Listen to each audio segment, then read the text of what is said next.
Okay, good morning and welcome to this Thursday, May 2nd, 2024, 9:30 a.m. Joint informational briefing between the Hawaii State Senate Committees on Commerce and Consumer Protection and our colleagues from the Committee on Agriculture and Environment. We are in room 229 at the Hawaii State Capitol. This informational briefing is being live streamed on YouTube, and all of the associated information and materials will be posted on the legislature's website. We will not be taking public testimony. We will be receiving an update from the Hawaii Department of Agriculture on the topics identified in the briefing, in the agenda, and then taking questions. So on that note, I'd like to invite the director to come up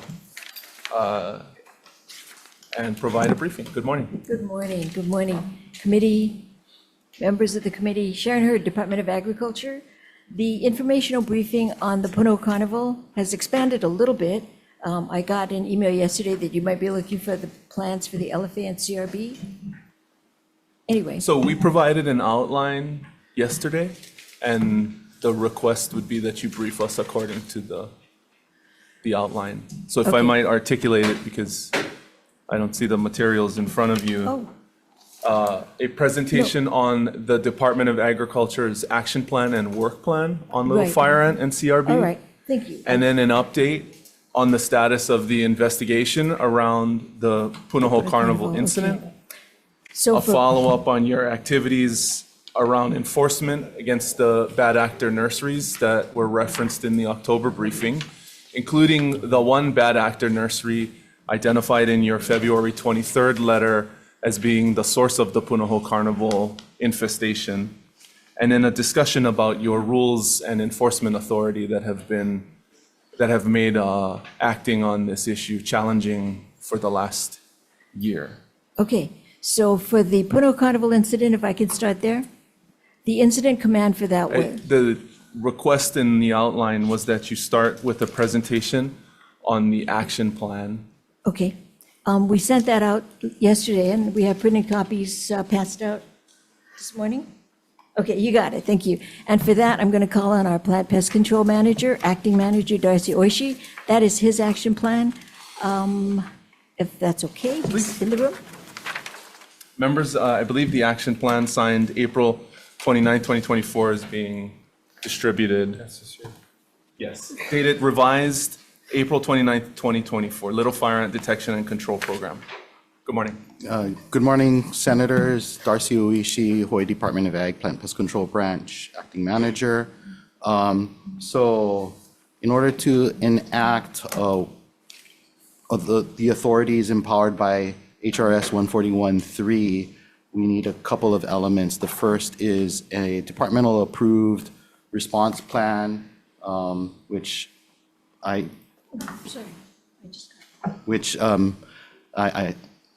guess you're seeing there. So this response plan was developed. So as part of emergency actions, this empowers our ability to enforce not only 141.3, but HAR 4-69A. To allow us to force action and gain access to property. Not only do we have to have a response plan, but as stated within 141.3, if it relates to Little Fire Ant, we need to do a consultation with the Hawaii Ant Lab. Now that it's signed, I will reach out to Hawaii Ant Lab and present the plan for their examination. In it, we have basically our survey protocols, recommended treatment protocols, and a waiver to allow us to have access to property for detection and control activities. In the absence of these things, it would be difficult for us to then pursue a court order to gain access to any property of individuals or organizations that are denying entry to Plant Pest Control Branch. Okay, when was so, as late as yesterday afternoon, we were in receipt of a draft action plan that looks similar to this one dated January 10th. And we're provided with this, I believe, last night or this morning. Is this the official document? I'm, Yes. When was it enacted? When did the AG review it? I had an AG review executed on December 29th, 2023. And then we reviewed it? There have been multiple versions that have been sent to Was the it department. reviewed? Was it, perhaps it was. the When, the revision Director, change. when did Yes. you sign the plan? No signature was required. When did you approve the plan? I saw it yesterday. I probably approved it the day before. Okay. Okay? So what's different about the plan from the January 10th draft action plan that was provided to us I don't have- earlier in the day? I don't have the exact timeline of when various plans were generated, but one of the differences between what I view as the December 30th plan is there was accommodation for the new interim rule as it relates to LFA.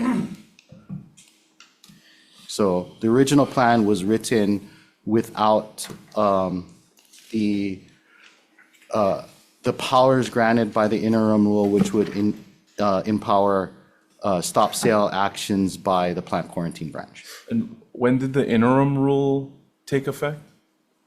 I think March 2024? Yeah. So I guess I'm trying to understand the timeline here because you're saying the plan was ready in December. There was a draft provided to us in January. There were amendments, well, the Puno Carnival incident happened in February. There were amendments made to the plan in March, and you didn't approve the plan until yesterday. Yeah, sorry for the delay in the approving of the interim rule, but during the Christmas holiday, we tried every month. right, John? I'm not Sorry. asking about the Christmas holiday. The Puno Carnival incident happened in February, and you haven't approved this plan that would give you access to the legal authority to take action until yesterday, Well, I believe 2 days after we noticed this agenda. What took so long? the acting manager, Darcy, included the Plant and Animal Board, Advisory Board. They didn't have quorum until, I think it was March. So you're saying that the Plan and Animal Advisory Board needed to take action On the interim this rule. plan? On the interim rule, so So that we you could held up include it. the plan, the enactment of the plan until the interim rule was ready? I don't know if we held up the enactment, but we couldn't make it official until we had the interim rule approved so that we could add it to the plan. Is that correct? Or am I wrong? The response plan can be approved at any point in time by the department. In order to be able to move forward, I just need to have a departmental approved plan. That doesn't exclude the opportunity for revisions and amendments to the plan. So, yeah, but we chose to wait for the interim rule to be approved by the Plant Animal Board because that rule allowed us to do the emergency emergency rule to stop movement. But what we've been told, and I believe what you just said, was that you could not actually take action against these businesses unless you had the plan. Correct. So now I'm confused about us having a chicken and egg situation where you couldn't, in October, you told us you needed the rules. The rules happened in March. Here we are in April, and you're saying, oh, we couldn't do it because we didn't have a plan. Which one was it? Do you need them both? Why haven't we taken action yet? I needed a plan, Senator. You needed an approved plan. Approved plan.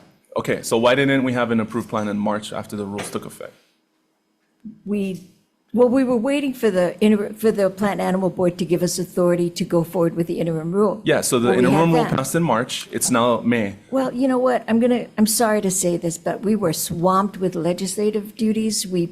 It was really tight, and 24/7, we worked on the plan, and we approved it right at the tail end of the session.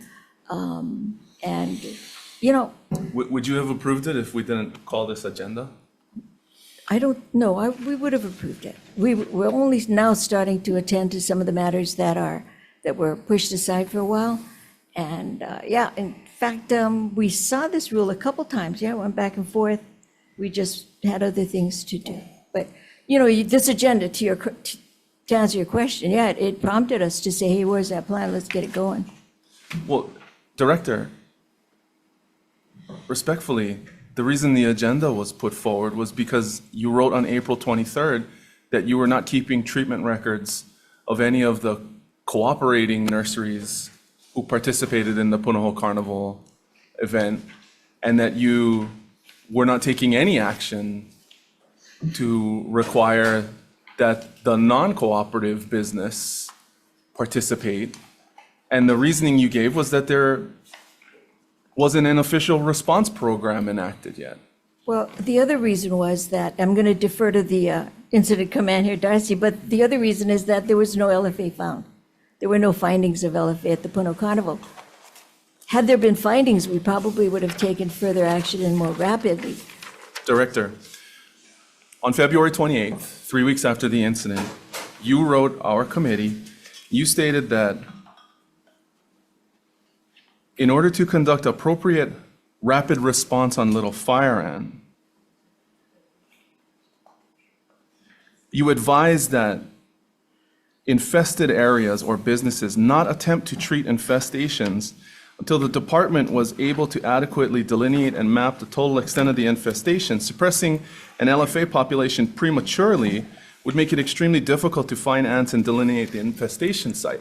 So how are you supposed to determine whether the participating entities are infested or not if you're not able to get on the property and survey appropriately? From my understanding, the nurseries are giving us their assurance that they are Except treating. for the nursery that's refused access and has been non-cooperative. So you can't actually determine whether they're infested or not because you're not allowed on the property. I mean, that's what your letters are saying, right? Well, from what I'm told, my understanding is that what the nursery is saying, they are treating it, they are doing protocols. What we're not doing is we're not able to enter the property and actually watch them do it. Because you know, haven't the enacted a observing. program yet, except for last night at 8:30 PM when we got confirmation of it. Say that again? You're taking us in circles, Director. Well, perhaps I am, and I'm sorry for that, because the incident commander and Jonathan were there. I was not there. The LFA plan, from what I understand, is that I'm talking Puno, there was no LFA found. So we pretty much just didn't take further action without evidence of LFA. Because you couldn't get on the properties to confirm that they were in existence. Well, yeah, for that particular nursery, in fact, all of them are saying that they're treating. So by the fact that we didn't find any LFA, we had to go with their statement that they are treating. Had we found LFA, then we would have taken more severe action. All right, I'm going to stop here and I'm going to open it up to questions before Okay. we move on to the next section. Sure. Senator Favela. The question is this part of the biosecurity things that we're doing? Is that? So what does biosecurity means? Biosecurity means a comprehensive system to ensure, to reduce the risk of introduction of invasive species, and if the introduction of invasive species occurs, to mitigate the impact of those invasive species on agriculture, the environment, and human health. So you tell somebody in the community, biosecurity, security, that word, yeah? Scary when you hear that. But then what is more scary is what I'm listening right now. Oh, we took their word for it. Did you ask them, document how they do them, how they mix them, how much they use a day? Do they have an accounting of how much chemicals they use, where they want to spray, what part of the property, what items they want to spray?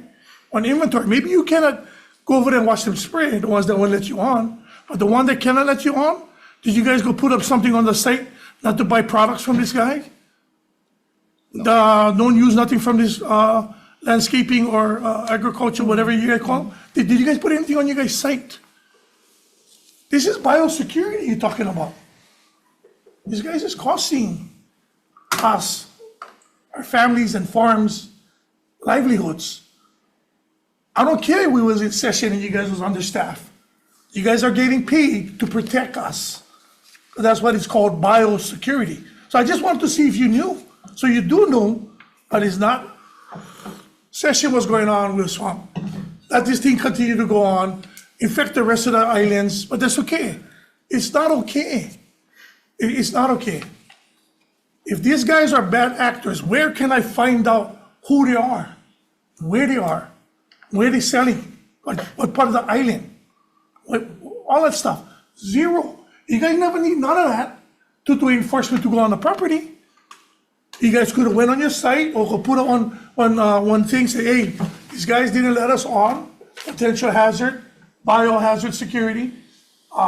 We're giving you guys a warning, don't buy with this guy. You never need one plan for that. You guys already knew who the bad actor was. But there was nothing in place. What I'm trying to explain to you, I just want to finish right now because I'm sitting here, listen to my colleagues speak to you guys. And here we are in legislation trying to do record-breaking phenomenons when it comes to biosecurity, trying to do the best we can. But then when it comes to implementation, we go on flat tire. Because you say, you go all the way back to December, and we're not even talking about that. Then you're saying that, oh, because you guys are so swamped. Yeah? Every single person in here, all this staff, everybody's swamped. But they all get their job done. Because that's their job. That is your job. Respectfully, Senator, we did do the job. What we didn't do is review the action plan and approve it and put it in front of you, which I regret. But we did it. We went out, we inspected the Puno Carnival, we went back to the nurseries. One of the bad actors that we named at the previous hearing, they are now in compliance. When we went out to do their testing or surveying, I think it's called, only 2% of the property was found to be evidence of LFA. But you have one property that you could not go on top. Well, that's correct, sir. That's Okay. correct, Senator. But they are reporting that they're treating. We're not allowed, we should be watching them treat. You're right, we should be doing that. But when the plants had no LFA in it, we took their word. And I think the last hearing, we came up with the word evidence. So the chain of custody of these plants was kind of loose. They were dropped off at a local, collection point. That nursery was nice enough to deliver the collected plants from several nurseries to the Puno Carnival. So, I mean, what plants came from what nursery at that point. But let's say you found one in this plant. The evidence, the chain of custody was broken. So where did those ants come on? Did it come on in the staging area? Did it come on in the truck? Did it come on at Puno? So the chain of custody was a little bit loosey-goosey. And I don't know that we can fix that because I guess we could. So to this date, did you guys ever enter the property of this person that not letting you on the property to this date? No, Senator. Okay, so what is now, you don't need this paperwork or this pala you guys have.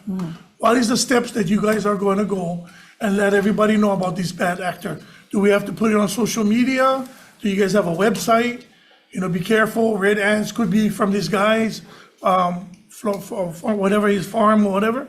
Do you guys have any of that? That's the kind of stuff that you guys don't need to have a legal document to go on. Possibility because we cannot go and see the way they're doing services. We gotta let you guys know, if you guys buy something from this operation, you guys can get infested with the red ants. That's the kind of stuff that you guys never need legislation for. You guys as biosecurity and agriculture, you guys could have took that upon you guys self once you guys had this kind of, because if you do that, they're gonna open their property. They don't wanna be on social media. They don't wanna be on TV, 5 o'clock news, knowing that they're refusing you guys biosecurity to protect our plants and animals and whatnot, and human beings. They don't wanna be on the news. Because that whole business going down the tubes. So that's the thing. I guess that's the question. Yeah. Why not name the business? We do name the business when we have to get the court order, which the interim rule allows us to do. And we named it in the report. We just Can want you to clarify what report? So, the Puno report, I think we named the nursery in that report. We did it? Okay, my mistake. I knew the nursery, so. Would you care to name the nursery now? Prefer not to. And the reason is, Senator, is because if you start naming nurseries without the proper chain of custody evidence, we don't have any evidence. That would damage that nursery and all the other nurseries that would want to come forward and seek our help. So there were, so you have reported that there were 7 nurseries or entities that donated plants to the Puno Carnival. That's was been fine. reported. Okay, Mr. Ho is 7. confirming. So- 7. And 6 of the 7 have voluntarily cooperated with the department in implementing best practices in treatment and monitoring. Right, that was also reported, 6 of the 7. And so the 7th entity has refused to cooperate. Senator, to clarify, the 7th entity has not responded to inquiries. So they have not, it's a passive denial. Okay, what types of inquiries have been made? There have been calls by multiple agencies over time. Calls, including by myself, where there was no voicemail, it just rang on multiple occasions. There was a certified letter that I did not author or send. I did not author or send, but that was sent by the department that was not responded to. And so there have been multiple attempts to get in contact with the business in question, and it has been no response. Okay, members, questions? Yeah, I have So- a question. Oh, go ahead, So Mike. what is your response to that no response? Was there a deadline given? I believe there was a deadline that was included with the letter that, the certified letter that was sent to the business address. But I was not privy to, as I did not write the letter, I was not privy to the contents of the letter that was sent. And so what's the follow-up? Since you've not heard from them, what is the follow-up? Does that warrant a court action, or what comes next? What we need, hold on, let me pull up my notes. So what we need is for me to pursue a court order under my authorities, I need a approved response plan. As it relates to LFA, I have to have that response plan reviewed by the Hawai'i Ant Lab per statutory requirements.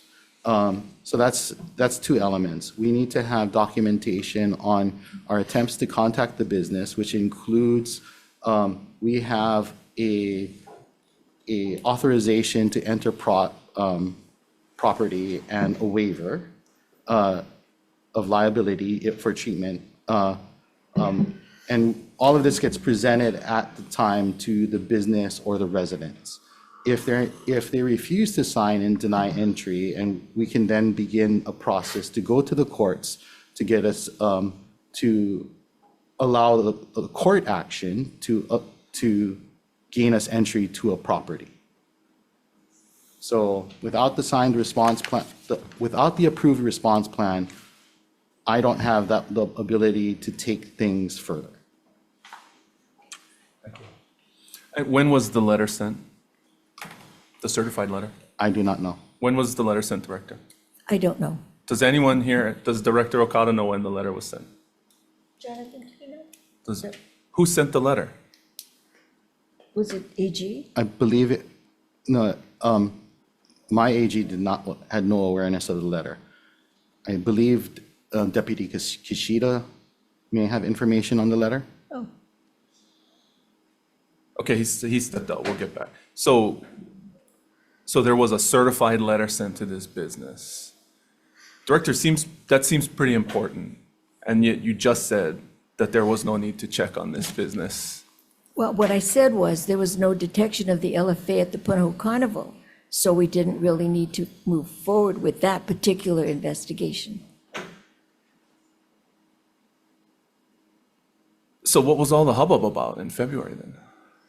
Was Incident it just Commander? one giant Do you false have a- alarm? Well, no, I think the hubbub was that we're doing due diligence on fairs that, I think a previous fair had Puno Carnival, previous year, that was it, had detected LFA. So for this year, we were there at the ready to inspect, and, Senator, I can clarify what happened if you. Sure. I know this Yeah. would be jumping ahead of schedule, but I can respond to that inquiry. Would you like to hear No, about the I'd letter like him first? to answer the Okay. question. Okay, so it had been previously arranged by Puno Carnival to engage with surveillance with the Oahu Invasive Species Committee and the Hawaii Ant Lab to test plants for potential LFA infestations prior to them being sold at the Puno Carnival. On February 1st, the Hawaii Ant Lab, in response to a detection by the Oahu Invasive Species Committee, contacted me to say that they had plants that had been delivered that were infested with LFA. So I received that call around 11:30 on February 1, 2024. Plant quarantine and PPC staff were immediately sent on site to secure the scene and to conduct a survey and assessment of the plants that were intended to be sold at the Puno Carnival. About 400 some odd plants were identified as being sold. About 10% of those I think it was 900. About 10% were identified as infested, all coming from a single box truck that had been delivered to the Puno Carnival by a nursery that had been staging plants for multiple other nurseries. All the plants were cordoned off and secured, not just the plants that were found infested, but all the plants that had been donated to be sold by Puno Carnival. The shipments were, the infested plants that came from that lot were actually secured and safeguarded by Puno at a location that was away from public traffic and input. So to ensure that material wasn't removed. And the Puno Carnival leadership was informed that the department did not recommend opening for sale. And Puno agreed and requested a resurvey of the area to determine what was going on. And all of these actions are being done at Puno's request and not under any of our legal authorities at this point. So the next morning, February 2nd, Plant Pest Control staff returned and conducted a resurvey of the area, not just of the plants, but the surrounding area that could have potentially been infested. One of the reasons why we wanted to resurvey is little fire ant gets skittish when there's too many disturbances. So to get a better read of the distribution of any potential little fire ants infesting these other plants that had been brought to the carnival site earlier really required another thorough check. We did find ants, but not little fire ants in this subsequent survey. Puno's leadership was then informed that the department still does not recommend opening for sale, and Puno basically agrees to hold off another day, but asks if they could get one more negative survey result, if the department would be okay with them opening and selling plants. The advice, at least from my standpoint, was we still didn't recommend sale, but that's their prerogative because this is all voluntary on their part. And at one point, there were volunteers that were disrupting and trying to take plants and entering our sites while we're trying to survey. So February 3rd, that's a Saturday at this point, so half a day of carnival had already occurred. The plant sale had been suspended until after we could go on site. So a much reduced capacity was present, conducted another survey. LFA was not found in the plants that had been cordoned off that were flagged for potential sale.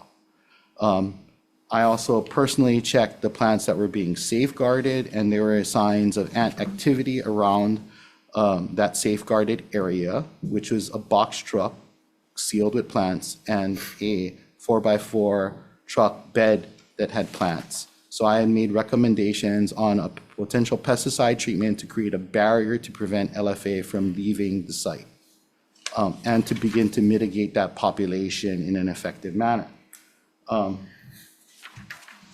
HDOA provided outreach materials, both supplied by the department and by the Oahu Invasive Species Committee. After consulting with the department, Puno then decided to open the plant sale for sale. So that I think they opened it at 10 o'clock. And then PPC and Puno leadership agreed to safeguard the plant material, the infested plant material on site in this secure area until after the carnival was over. The reason for this was some of the Puno, because it has a nursery, falls under the worker protection standard. And that means certain pesticide treatments would require a complete shutdown of the school to the public. So it would disrupt the whole carnival if we were to take some of these treatments. Puno also agreed to have discussions with me in the future to address the infested plants and long-term control programs and monitoring programs that they could engage in to reduce risk, and future plans for how we can prevent an incident like this from happening. So following the carnival's close, we had additional communication with Puno.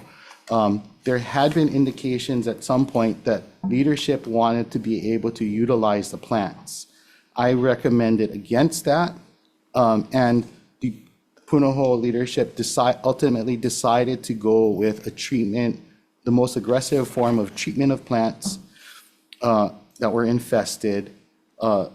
I placed them in contact with a potential pest control agency with a recommended treatment, which is basically similar to a termite fumigation, which was executed, and the plants were subsequently, all ants were killed and the plants were subsequently destroyed. LFA has not been reported. There's been no incidences of bites or other detections at the Puno area since. Okay. Questions? Senator Richards. Yeah, okay, so kind of got into this a little bit, because there was I guess you'd call it a news release on February 2nd concerning this episode. So LFA was identified in these plants, you stated that. Correct. And then what? And what I'm asking is, it came in on the plants, that was verified? We can link it to a box truck that was delivered with plants that were infested. Those plants were consigned, were sourced from 7 different nurseries in the Waimanalo area. So for the biosecurity, going back to what Senator Favela was talking about, we do a traceback, and we've discussed this many times, different, whether plant or animal, doesn't really matter, but we look backwards and see where this was done. From the conversation, was that or was that not done? A traceback was conducted by the plant quarantine branch. Okay, so we've identified 6 entities that participated and cooperated with that, is that correct? Correct.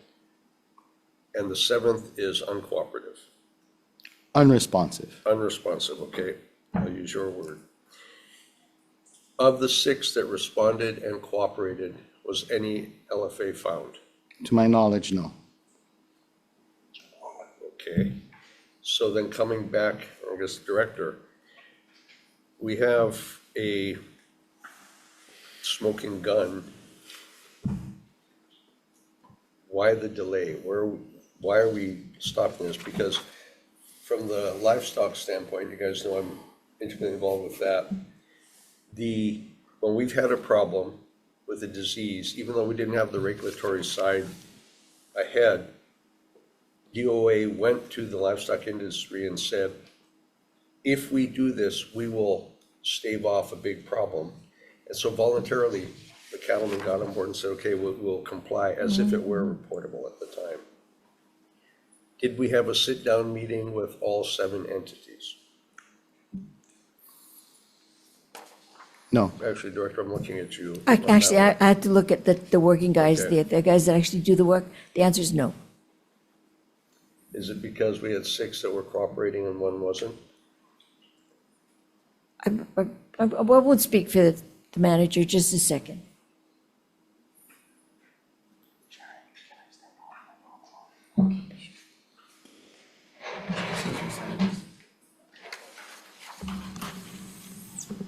So Oh, yeah. this is the second time I've broken mic. Jonathan Ho, I'm acting manager, plant quarantine branch. So when we did the surveys with the nurseries that were willing to work with us, we explained about best management practices, what they can do for a survey, and things like that. And so I guess with regards to a meeting, we did a lot of that at the time of the surveys. So, we sent a big crew of folks. We're doing a comprehensive survey across the entire property. And so that information is getting to them. With regards to the 7th one, plant quarantine really hasn't been engaged. It's been through PPC for that last nursery. And I think we're working toward potentially transferring that over to us, since we have the surge capacity to be able to kind of do a lot of that big movement, since we have more people than they do. I think, and I hear what you're saying, but this is a disease and infection of the plant industry, and things get time sensitive. Delays cause problems, and so I think that's what the big question coming out of this informational briefing is, that we had a plan that was initially authored back in December, but didn't get approved until this week. We had an incident back in February 2nd where we identified we had a problem. But and I'm not sure, I guess that's why we're trying to get our arms around the timeline, because it seems like we have not pushed the issue, and this is one of those deals where we have to push the issue. So, Chair, I'm gonna step back and let other people ask questions for that. Members, Senator DeCoite. So, first of all, I just like to say thank you, because if we started this on the neighbor island, then we would have had to I'm address it then before it hits Honolulu's backyard to bring attention. That would have prevented us from having to dump millions of dollars, number one. Number two is, how long does it take to address biosecurity in a matter of what is the action plan? The department should know fairly well of how important Traceback is, so we can isolate and deal with the problem at hand. My question is, do you have an action plan that can be executed like that to stop the spread of any type of invasive species? Because my issue with you folks is that no matter where we have an outbreak or we get these complaints that come in, it depends on, and I'm going to just say this, what island we on, that the attention will take a little longer. And I know you guys short staff. I'm glad that the biosecurity and the funding measures are there, but I want to know, what is your step-by-step plan? Because I think the wait from December to now is really hard. The other issue I have, Puno holds school. So you guys allow for the treatment to occur at the time of the carnival. What was the re-entry period of the spraying going on in that nursery there as well? Because I can tell you, we've been through pesticide drifts and all of that. The authorization of that kind of concerns me because of the close-knit and surrounding areas, irregardless what type of pesticide or insecticide is used. So I know I had about 5 questions in that one. Sorry, Chair.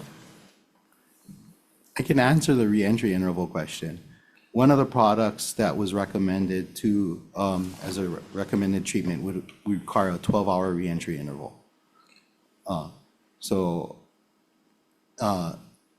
And So for this reason, that's where we compromised on having additional safeguards by spot treatments that would not require a reentry interval, followed by the fumigation is similar, does have a reentry interval, but it's clearly defined by the tarped area where that was placed upon all the material, including the vehicles and a portion of the surrounding area, and fumigant was applied. So at no point in that situation was public or students put at risk, because again, it was in a secured area away from vehicle or foot traffic. It was part of their maintenance area. So the action plan, in other words, I know the timeline from December and only to now, you guys tried to address it. We cannot change what had happened in the past. Going forward, how do you rectify going forward in the case of the seventh individual nursery? And with biosecurity on the table, how do you then now say, okay, these 6 guys are cooperative, how do we go in, maybe court order? And I know, even in my district, there are those that, hey, we don't like kill the coqui frogs, and everybody else around them, for whatever reason, whether it be cultural, whether it be religion, you have those. How do you work around that to then say, okay, this is the issue, I don't know, maybe we get Ever Beach Carnival coming up, they go through the same thing, we get the same scenario. Do you folks have a plan going forward to then say, okay, boom, boom, boom, okay, we got a call, hey, we need to go in, we need to isolate, or do at that point, we just would have said, hey, carnival shut down, nursery, whatever, plant sale, what is that process? The person that's been working on the interim rule and the changing of the process, he's reaching for the mic now. It's Jonathan, manager of plant quarantine. The process, though, the action plan, I'm not the subject matter expert. We all have staff that have, divisions with that knowledge. But I know this much, that every pest has a different response. Every pest acts differently. Some, CRB, for instance. I totally get it. You Like think- every okay, all human right. being will act differently as well, so. Jonathan, you got anything that you came up with? Yeah, since LFA has been very, at the forefront, we've been doing surveys, so Plant Quarantine has been doing surveys.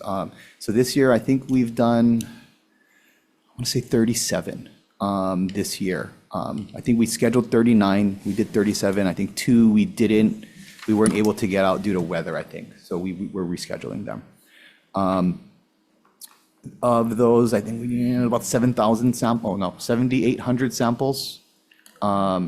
It includes, we were trying to do kind of a shotgun approach across the island. So we've done surveys in Waianae, Pearl City, Palolo, the zoo. We've gone all over the place. And Maybe Maui, yeah. maybe Big Eye. yeah. So I think with regards to LFA in general, I think the certified nursery program does kind of do a kind of a shotgun approach, because we do tests for LFA in certified nurseries across the state. So going back to Honolulu, so we've been doing kind of a shotgun approach, and we have done other Puno Carnival-like events. We've done. What orchid show was it? We did an orchid show recently. We did the Iolani Fair. We did find LFA at the Iolani Fair, but it was on cut flowers from Big Island. So that the regulation there isn't the greatest. It was very, very minimal. We did Ho'olaulea at Kamehameha, and we also did find LFA there as well. That there was a single nursery that did have LFA.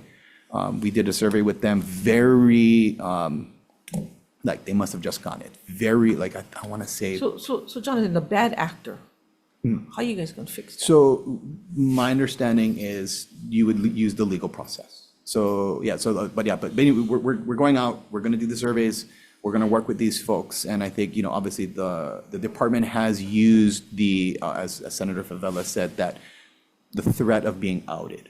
And generally speaking, they have capitulated to that. And, we've been able to get onto the surveys and work with them so they can So eradicate. is there a shotgun process is basically what I like to say? Is there a shotgun at the time of identification? We're gonna shotgun this to try, because, I mean, we wanna support our nurseries, we wanna make sure everybody's doing things so that we prevent the spread, that's the whole idea. Does the department look forward now to saying, maybe we have to do education and we have to get on clear understanding? And I know there's a lot, and I mean, I would say this, you guys do, within the departments, there's site visits that visits the different farms. At that time, I would say, because they claiming they visit everybody's farm twice in 1 year, like mine, but I don't know how they do that with 7,500. Only the ones we But at that lease. time, to give a notification and say, we're setting up meetings, since it is on physical site visit, to do more education on how we control the spread of invasives, whether it be little fire ants or any other invasives. Yeah, I think that can be done, and I think going back to, I think moving forward with the action plan, I think for like a recalcitrant nursery, I guess my understanding is, again, with the action plan, utilizing, I think, the existing steps of, obviously trying to get voluntary compliance, because that's the best way, because they're more willing to Yeah. work. And when you don't get to that process, use the legal process, right? You have the plan, provide the certified letter, whether they're there or not. Well, obviously, you're going to try to serve it. If they don't want to receive it, you do the Or they mailing, hide. and then you go to the court, and then you hope that the court will give you a court order that will give you access to private property through the warrant process. And then from there, you can enact the control program has been approved.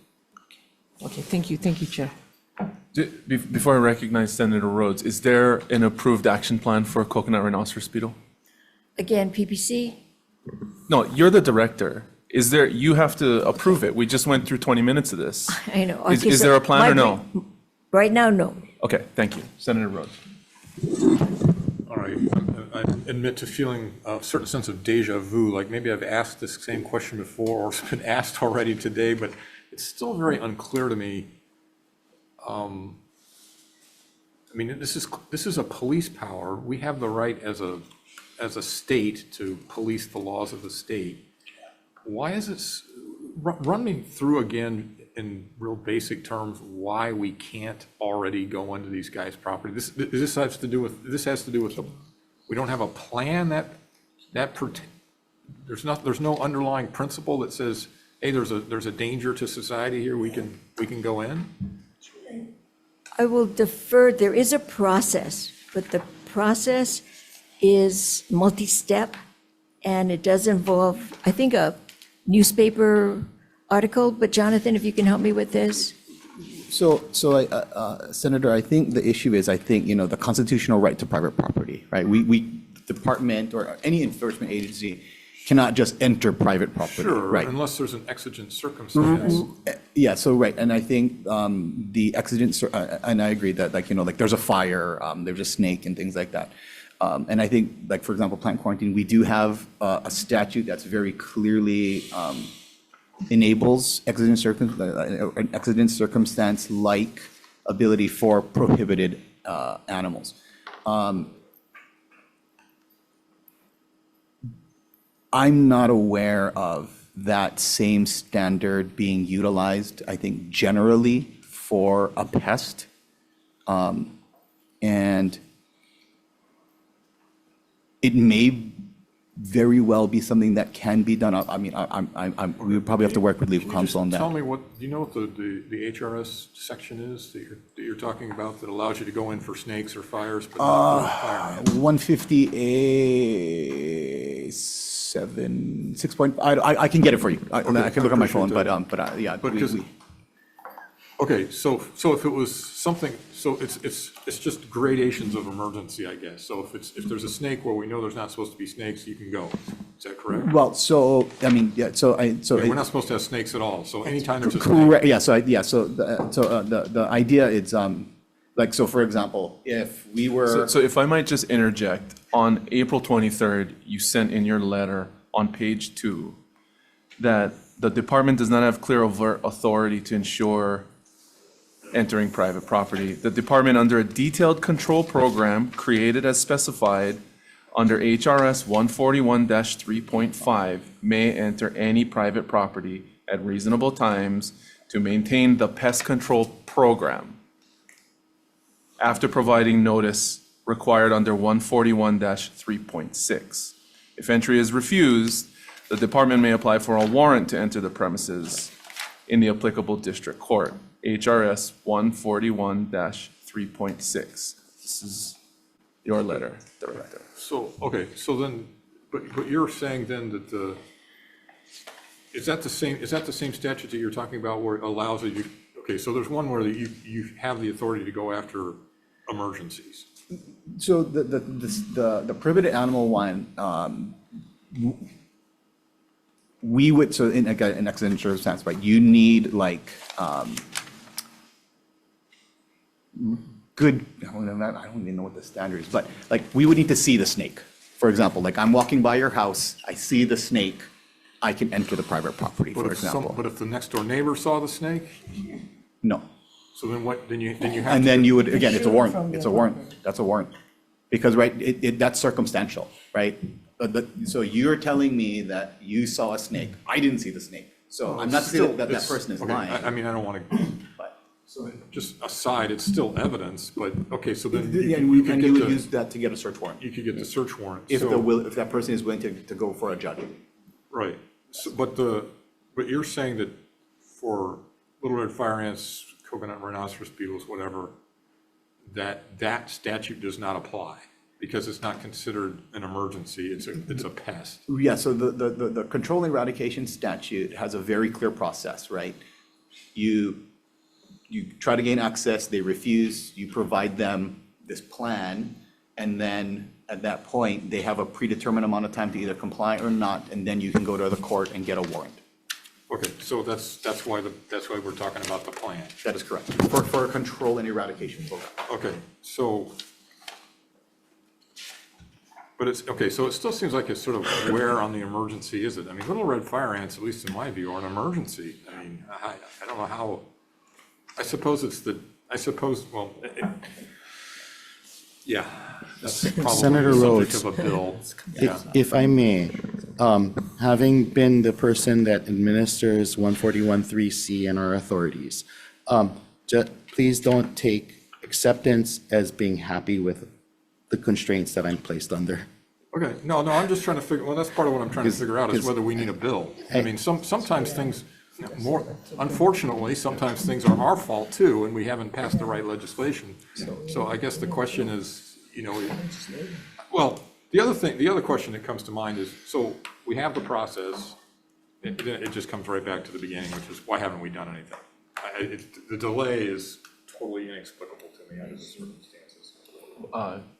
Chair Gabbard. Well, following on with Senator Rhodes, have you guys are the experts. Have you let us know about changing the legislation, about that? Yes. That's what we need. We depend on you guys to say what you need, and then we can start the follow-up. But I wanted to go back to you, Jonathan. You'd mentioned that Kamehameha, was that a fair carnival? Yeah, And they had LFA there. yes. And when was that? Roughly? April? 3 weeks after Puno. 3 weeks after Puno. March, yes. So my question is, what happened? How did you respond to the LFA? So, yeah, we went there, we did a comprehensive survey of all the plants. Thankfully, there weren't too many. And there were a very limited number of plants that were found, and like Darcy had said, there were,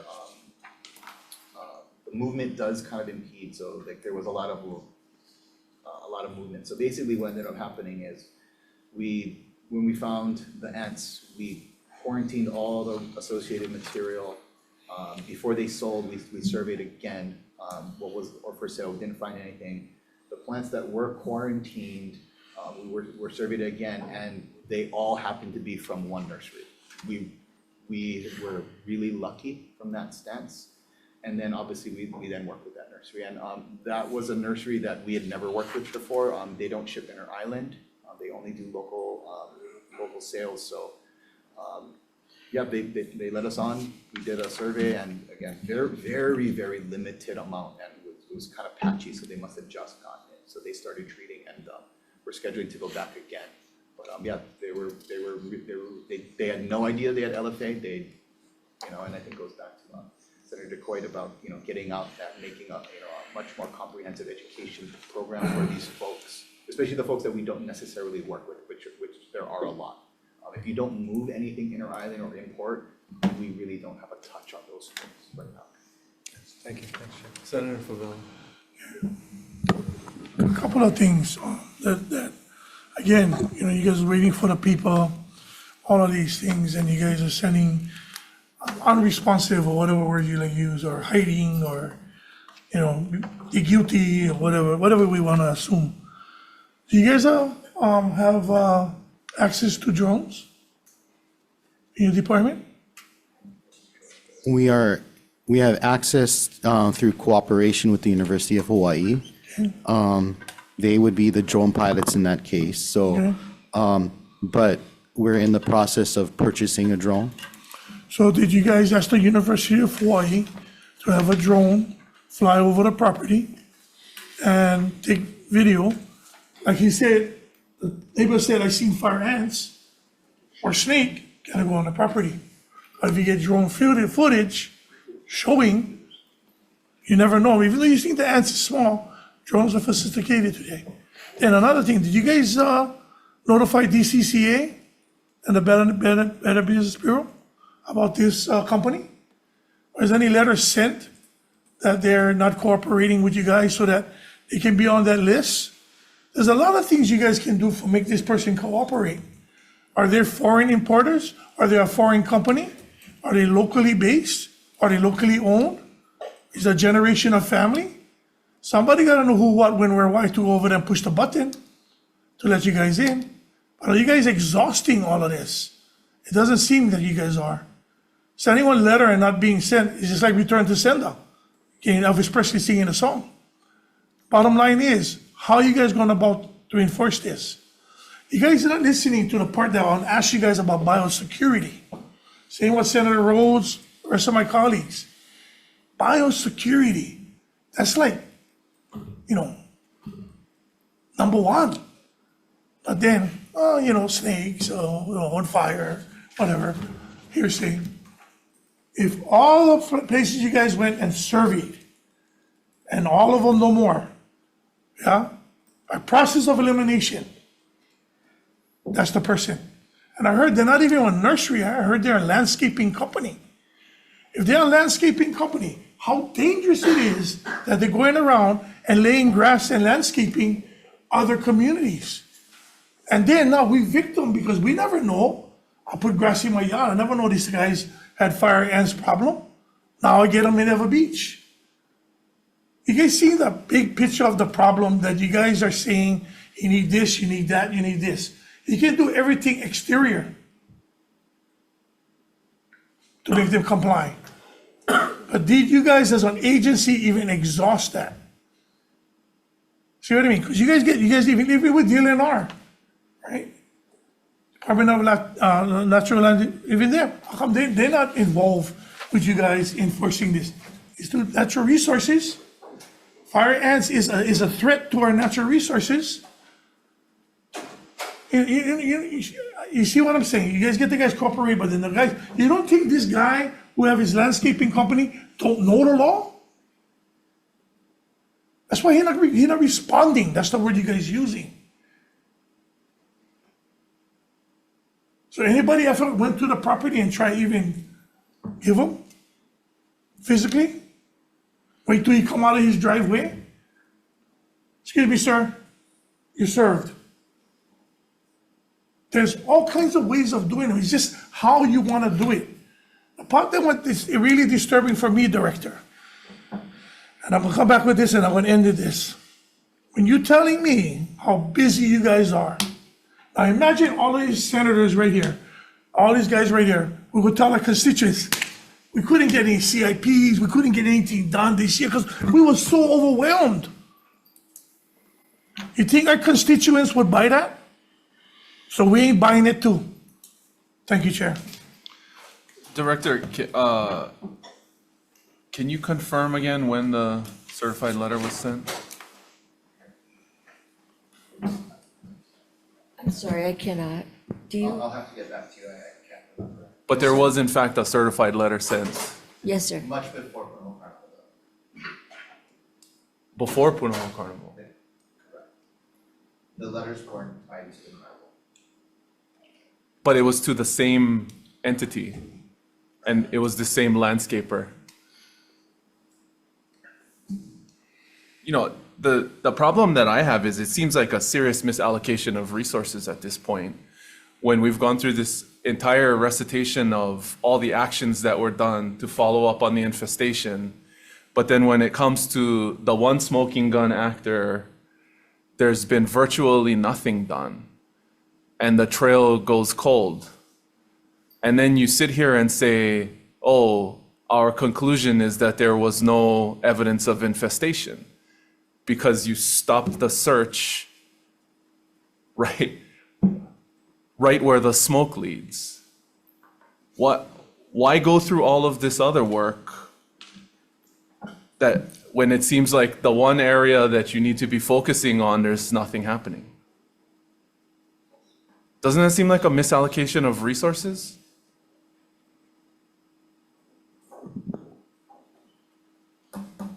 Perhaps, but perhaps it also has to do with the comment from, the Senator Gabbard that perhaps we have to go back and see, maybe we do need a bill. Maybe we We do were need- here on this same issue in October. That was plenty of time to put forward legislation. There was nothing in the administration's package to address this issue, from my recollection. And from my recollection, the Department of Agriculture's position on measures that were written to try and address this gap in the law were met with solid opposition from the department in every hearing in which those bills were heard. I guess the question I have is, by the inaction, it seems like you're taking action, and the message being sent to the agriculture industry is that if you voluntarily comply, there might be support available. But if you decide to just deny access and ignore the Department of Agriculture, there are no consequences. And so that's the question, is why allocate? We just approved a bill yesterday to provide $20 million to your department. And if we're going to spend it dealing with voluntary people when we're just going to allow the bad actors to continue to flaunt state law, then maybe that was a misallocation of resources. What are you going to do about this? We are going to be the best Department of Agriculture we can, How? using the resources that you've given us, hiring the staff we need, putting in processes that give us more. What are you going to do about this one landscaping company? I'm going to defer, as I said, I'm not the subject matter on and staffing capabilities, but I'm going to defer to Jonathan. What are we going to do about this one landscaping company? Yeah, so for plant quarantine, we, as the surge capacity, and, obviously this is not necessarily our wheelhouse. Darcy and I are going to be working together since Darcy has been doing a lot of the initial work. And once we're going to get that, my understanding is to utilize the process that exists in 141.3.5, the warrant process, to gain access. That's my understanding of what's going to be done. So we have a plan. We'll restart the process. We'll give them due notice, whether we show up, put it whatever. They don't show up, they're unresponsive. We give them the letter with the approved plan. So, Mr. Ho and Director, I am told that you were not surprised whatsoever to be rebuffed on inquiries with this landscaping company because they are a notorious bad actor who routinely refuse to comply with voluntary requests for cooperation with the department. I don't believe I said that. I never said you said it. I said what I'm told is that your department was not surprised when they were rebuffed by inquiries to this landscaper because they are a known and notorious bad actor. I'll defer again. That's the first I've heard of that. Yeah. Yeah, I've never, Plant Quarantine has never worked with this particular individual. So I'm not aware of that. So is the department going to deny that this actor is a notorious actor in this space that refuses to comply with or cooperate with the Department of Invasive Species actions? If I may, Senator, as Plant Pest Control Branch, we have a tendency to avoid labeling people as bad or good or whatever, primarily because we're oftentimes viewed as the good guys. And with respect to Jonathan and Plant Quarantine, the uniform inherently makes them bad guys in some cases, even though they're working in the best interest of our agricultural industries. As such, what we have found by experience is what our partner agencies and groups like, whether it's Oahu Invasive Species Committee or the Hawaii Ant Lab, where they may have difficulties encountering or gaining access, the department predominantly does not have an issue. So one group may be calling them a bad actor, and maybe there's a certain reluctance. Mr. Oishi, in October, you guys sat here and said there are known bad actors in the community. There are 5 of them that we know of. And following up by the department, many provided access once we were able to contact them and communicate with them. One of the bigger challenges that we've had is following 2019, I have not had any chemical mechanical staff on Oahu. And it was that team that was working hand in hand with Hawaii Ant Lab and working to gain access, execute control programs, executing survey programs, and we're suffering from that lack. And I appreciate Jonathan and Plant Quarantine's willingness to step in and serve as surge capacity. Well, so the invasive species committees and the Ant Lab and some of these external entities have filled some of that role as well. Correct. And they do not have the authority to deal with commercial entities in the same way the department does. Also correct. And the department has has explicitly asked, if not required, those entities to back down on engagement with commercial entities that were suspected to harbor LFA and other invasive pests. I can't comment on that one. We have that in writing. We have email correspondence on that from the department, right? So the concern that I have is we also passed, in addition to the $20 million, a bill that gives the Department of Agriculture exclusive authority to manage invasive species management. And all those external entities now fall directly under your control and authority.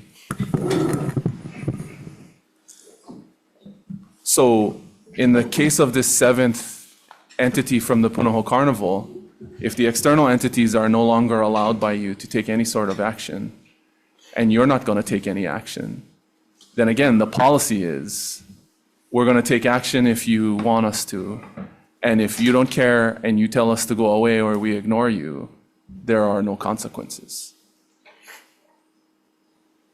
There are consequences, and I believe Jonathan has outlined them, and you get a court order, you put their name in the paper, but to that point, they usually comply. They usually say, come on down and on, but I don't see except the for this question in there, landscaper. I'm sorry.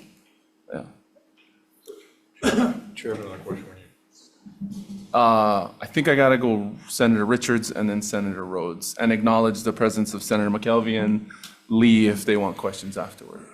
Okay, yeah, thank you. Okay, I'm a little confused here. This certified letter went out before the Puno incident? Why? Was it a blanket letter to everybody? November 17th, this was after, I think, one of the initial.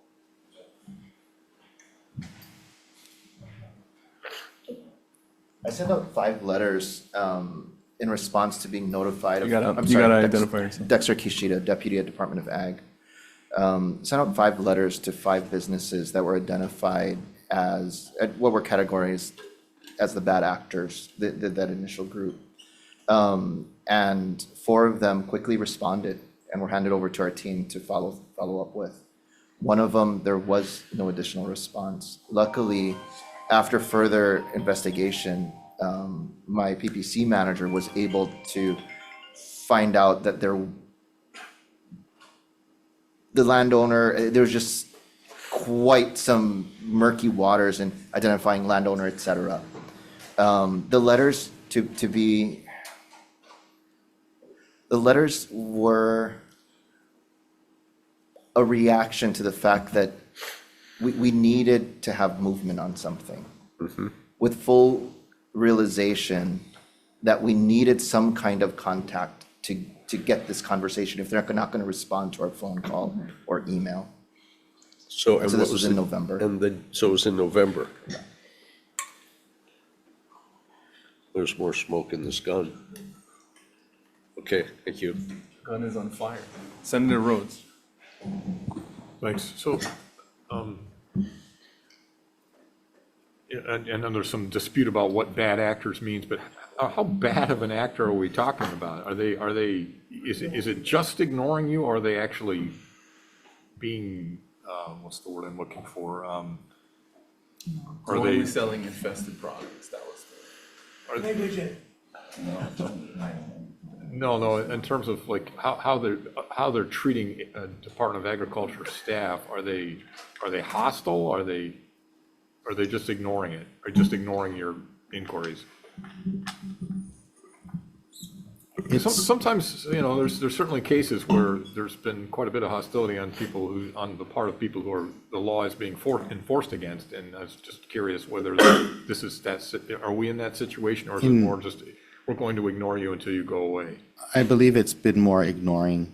And I will also state there are, I've heard in various comments, and certainly from Senator Favela, about treatments. One of the, and knowing, Senator, you were asking about knowing what kind of treatments were being executed. And one of the things that is special about ants is there's only certain kinds of treatments that are going to be effective.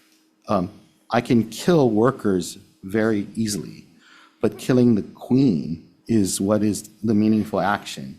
Any business can be engaged in killing workers, and that will impact whether it's Jonathan's, mine, Hawai'i Ant Lab, or any other third party, their ability to detect. So someone may be misinformed or deliberately taking actions. I'm really just trying to get at the attitude Yeah. of the people that you're trying to enforce Yeah. the law on. So- If they're just ignoring you, I'm just curious whether they're actually being hostile towards you. To my knowledge, there's no hostility, but yeah, I'm just stating, Senator, that there can be people who are behaving in a way that may be confounding to us, but they may actually be feeling that they're addressing the problem. Yeah, but if they're not responding to your letters, then, I mean, I'm Yeah, sorry. it's a passive- I would say Correct. 2 or 3 chances, and then that's it. You gotta do something. Correct. Okay, Senator thanks. Lee. Thanks very much. I apologize, I just got in, so I missed the earlier part of the conversation, so forgive me if I repeat something that might have been brought up. But to Senator Rhodes' point about bad actors and who's doing what, I know some of these folks that at least I've been engaged with over the years, and I say years because this has been going on for at least a dozen years, since the last time that there was a situation in Waimanalo in particular, with a handful of key folks who had invasive stuff going on. Since that time, I think it was a year ago or a year and a half ago, during last session when I brought to the department's attention specifically that there were incidents of stuff being sold by nurseries that were found to have infestations of LFA, and specifically brought up the names of several of these nurseries directed to your attention out on the railing right here at the time. And here we are, not only a year after, or a year and a half after that, but a dozen years after the last big set of these kinds of things happening. And it seems like we're still stuck in a place where we don't have meaningful enforcement, meaningful intervention, and most of all, meaningful response from all the various actors out in the community. So I think I understand some of the frustration because we feel it, and now we have myriad infestations in our community directly attributable to these folks who at one point or another had knowingly been selling infested plants and other things, who I know multiple times over have been contacted and made aware, not just by officials from the state, but rather by folks from the community or myself and others. And it seems we're at a place where there's really just nothing being done meaningfully to force them when they don't want to comply. Those are railing discussion. Those particular nurseries have complied. Plant quarantine has gone in there most recently. Oh, Jonathan, help me with this. Cobus. I don't remember the last time we've gone, but I think we've gone like 9 or 10 times already. So, I mean, because when you're dealing with I'm so sorry. So when you're dealing with an infestation, it's not a one-shot deal. Like Darcy said, you can like kind of, I guess, for all intents and purposes, nuke an area, but you're not necessarily actually resolving the problem. And a lot of these infestations take time. And, so hence the fact we got to constantly go back. And what you're doing is you're constantly surveying, and, you're working with them to ensure that they're treating, because obviously we're keeping track of basically all the positive and negatives on a particular property. And as we survey over time, you're seeing, I guess the colors go away. And that's how you're dealing with, working toward eradication. And, like that particular nursery, I mean, we're still on them. They still have it. It's not in their production area, thankfully. It's in the borders. And, obviously we're working with them to get it to that point where it's, eradicated, hopefully. And, hopefully they don't get reinfested. They continue their best management practices and things like that. But it's just one of the things that it takes a lot of effort. So I guess with regards to since we've been doing the surge capacity stuff for PPC, I think our staff time, I think we've been spending about maybe 11 or 12% of the staff hours just doing LFA surveys on Oahu. So let me just stop for a second, because I think the concern isn't so much the folks who will comply or will come to the table, even after years of being pushed to do it and not doing anything before they finally did, but rather the folks who, to your point, are in that small category of the ones not complying, period. If most, using your words, are going to do it, great. But all it takes is one to suddenly create 40 or 50 new sites of infestation around the island, right? Yeah, so my understanding is we're going to, with the plan being enacted, we're going to use the legal processes that exist to compel access and treatment. If at any point there's someone who doesn't comply or puts up some level of resistance, are you able to make that or let us know about that? We will do that. See why I can't. In the court process, there would be a disclosure point. But even before that, because that could take, well, in this case, it's taken, many, many years in some cases for folks to get this far. But obviously in that time, you could have countless infestations as a result of continued operations, status quo. So the minute you guys find resistance, let's say you're sending out a notice that, you've been identified as infested, reach out to us in 30 days or something. I think it'd be less than that, but let's give a little bit of realistic timeline here. But if they're not complying within that time period, can we let us know, or better yet, can we let the public know at that point that there's no response from these nurseries who've been identified as likely spreaders?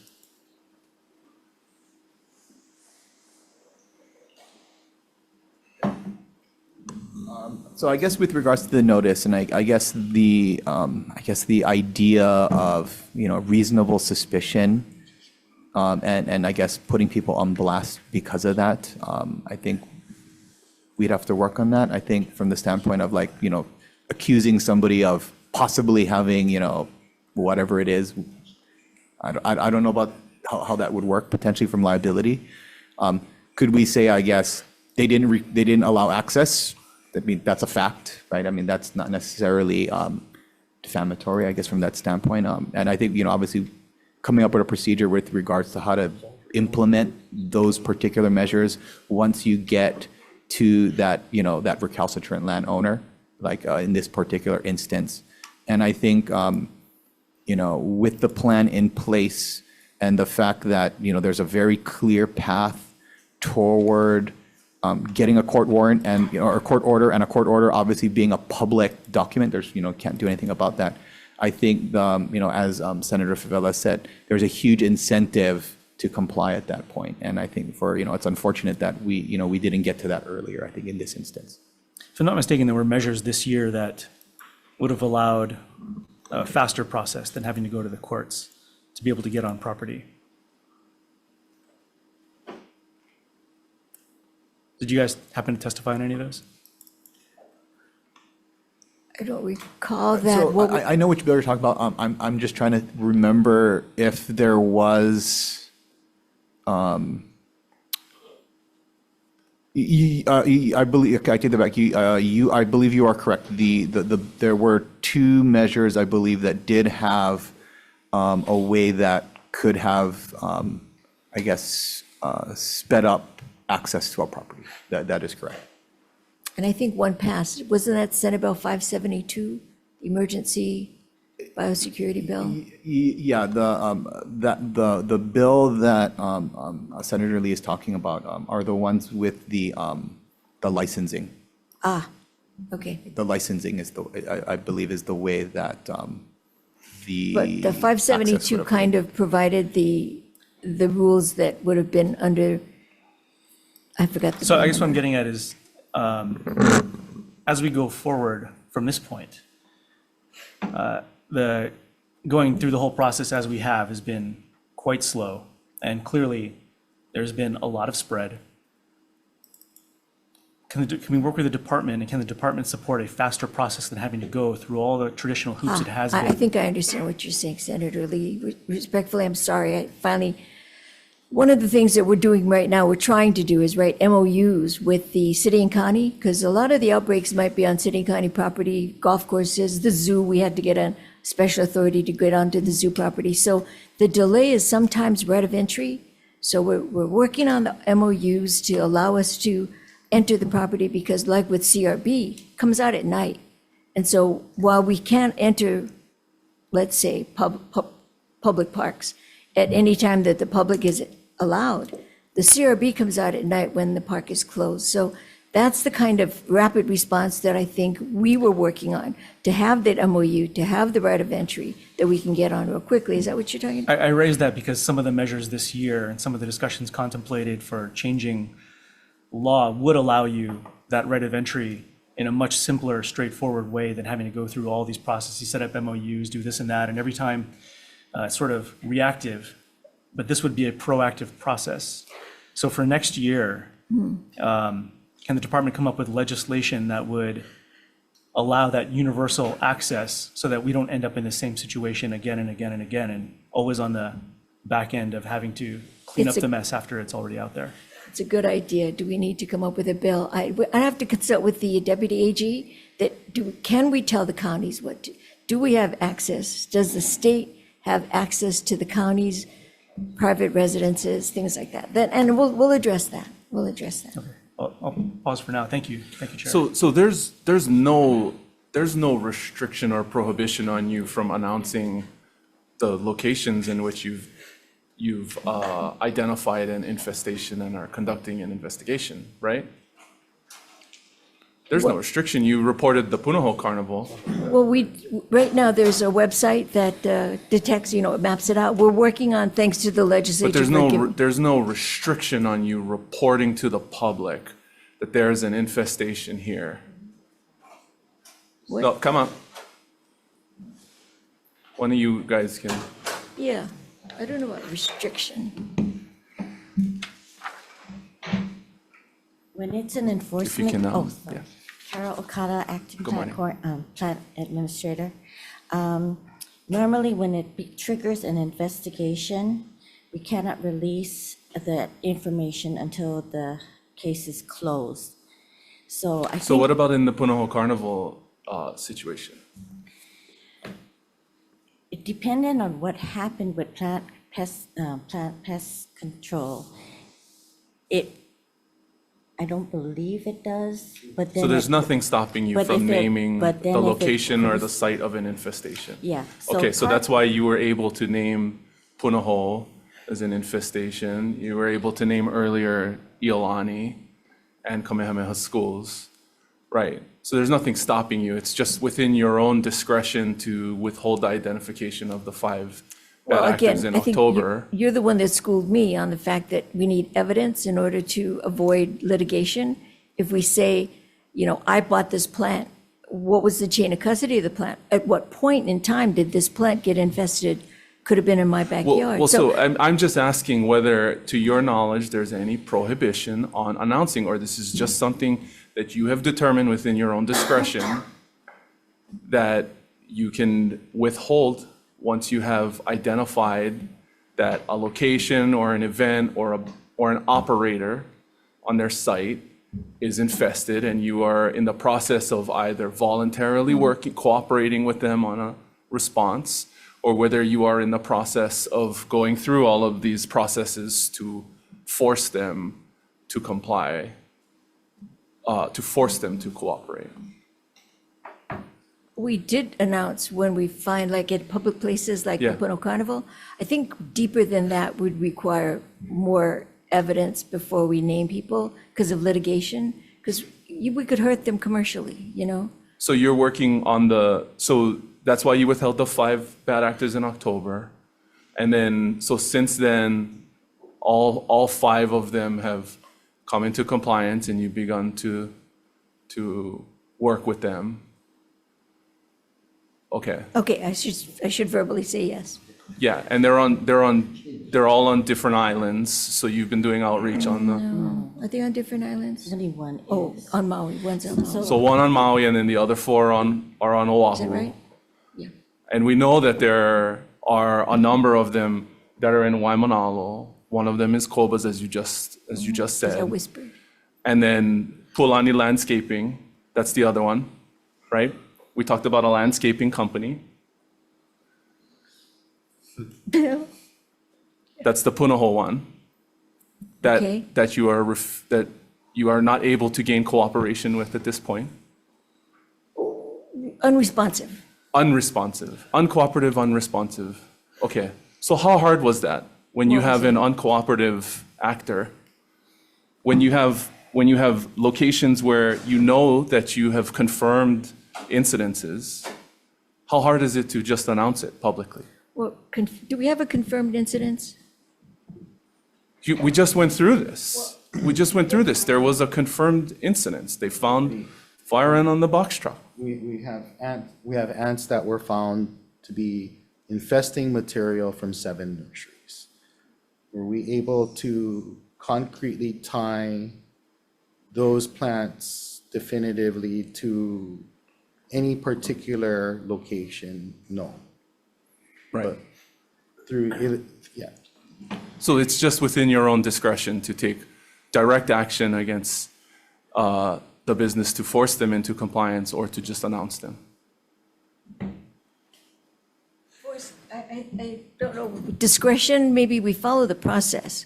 There is a process, so it is our discretion as to how we follow the process, maybe? Well, you determine the process, right? That's true. You've signed an action plan on LFA, and then there's a CRB plan that we are expecting publication on when? So, The CRB plan requires legal counsel review yet. There are significant red flags that I've raised to address it, because CRB is a much more complex treatment plan than the LFA treatment But you plan. can't do anything against businesses that are selling CRB-infested mulch right now because you don't have an action plan. That's what we've established from this morning, right? They're If they cooperate, right? correct. But if I'm a landscaping company and I'm selling mulch that I know has the fat CRB grubs in them, and you guys come and say, yeah, we know you got grubs, can you work with us? And I go, no. Or I just refuse to answer your call. There's nothing you can do because you don't have an action plan, right? Correct. Okay, okay. Senator Rhodes. So sometimes I went to law school, and so sometimes I feel like the lawyers have done too well in certain respects, but I wish you wouldn't be so concerned about litigation. What I would be worried about is losing litigation. So people are going to sue you no matter what. It's just whether or not you win. And we do have this, the largest law firm in the state works for the state of Hawaii. And that's why we have attorney generals and deputy attorney generals, is to deal with legal issues. So, if I can think of things as a private company could sue the state for if we're wrong, loss of business and defamation, some kind of slander or something like that. But at least with defamation, truth is always a defense. So if we have okay, I'll stop. I'll get off the soapbox just to say, please don't be so worried about the litigation itself. Be worried about losing the litigation. Just get your ducks in a row and then go for it, because that's what you're there for. I mean, I don't, and there's always going to be litigation. People can always threaten us with litigation, and they do sue us, and we do lose sometimes, which also annoys me. But, if we have our ducks in a row, we have every right to move forward. So let's move forward. Sorry, that wasn't really a question. My apologies. Chair Gabbard. Related to what Senator Lee and also what you said, Chair, about accountability, et cetera, but I'm sure you're familiar with HCR 24, which passed this session, setting up and it asked the Department of Ag to create and develop an invasive species placard program, much like what the restaurants and food establishments have. So in your testimony, you said you agreed with the intent, but because of funding issues, but now that we've passed HB 2619, hopefully that funding issue is not going to be a problem. So what about identifying, using that same placard program, the bad actors that are out there, right? So that the community knows who they are, and then what are your feelings on that now? okay, so one of the things that the bill that is supposed to pass soon changes the statute. So what it does is it puts in the biosecurity program segment that all the actions on responses are going to be able to be seen by the public. So what we're proposing is that once we do the sampling and we'll do the detection according to our protocol now, and so since the plant quarantine side is doing it, it does not need an action plan. So that's the little bit wonky part.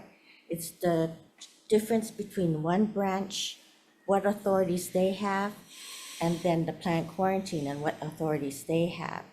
So this is going into plant quarantine's branch. It was always pretty much in plant pest control before, but by putting it in biosecurity, now they're able to do more things with it. And one of the things we intend to do, especially with the little fire ants, is when we go to these sites, the bill says that we must post the date, who was there, the activity, the location, and what we're trying to form up now prior to passage of the bill is make it so we can forward it on as a GIS platform so the public can see it go from a red dot to a yellow dot, that means it's in control, and then to green, that it's only monitoring. And that's what we're going to try and do.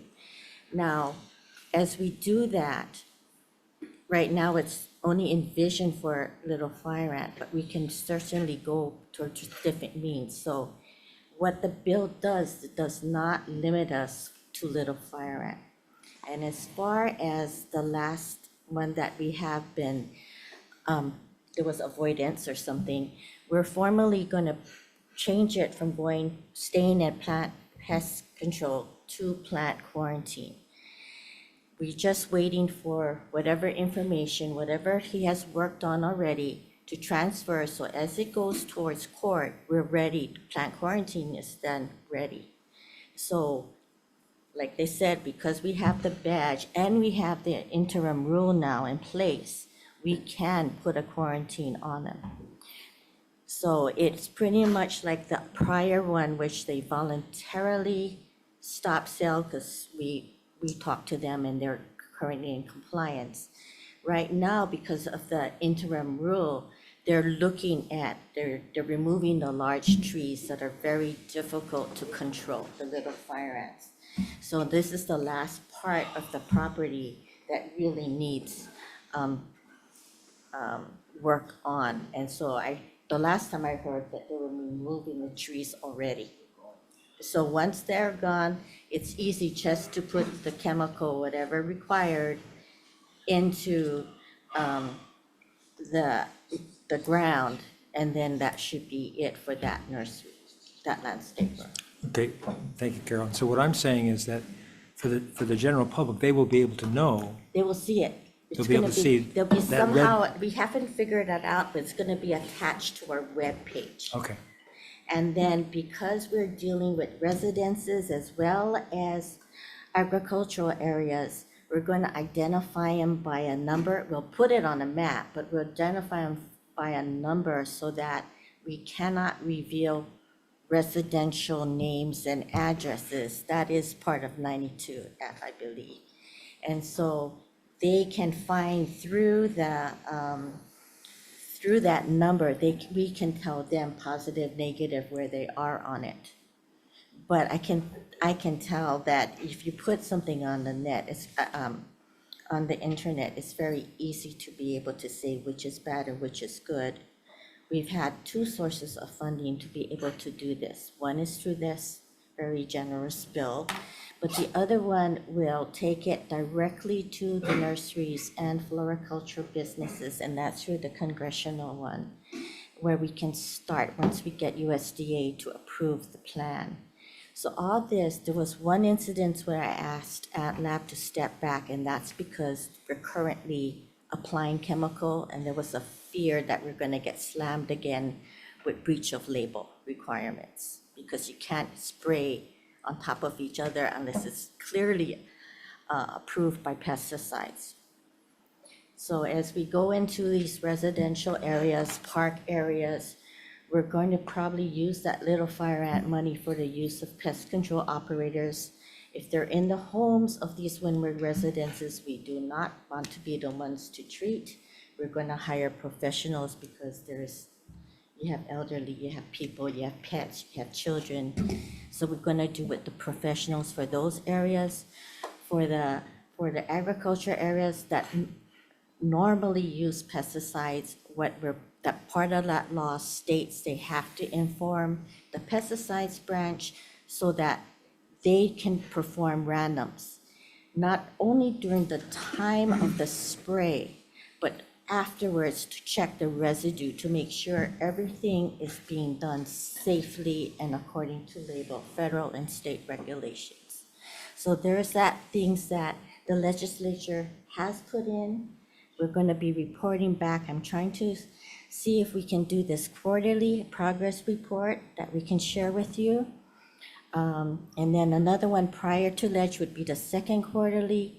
The third one would be around this time. And so you can see based on the performance, what needs to be done. Hopefully by the first and the second progress report, we can figure out what statutes need to be changed, where there's more need for funding, where it's not.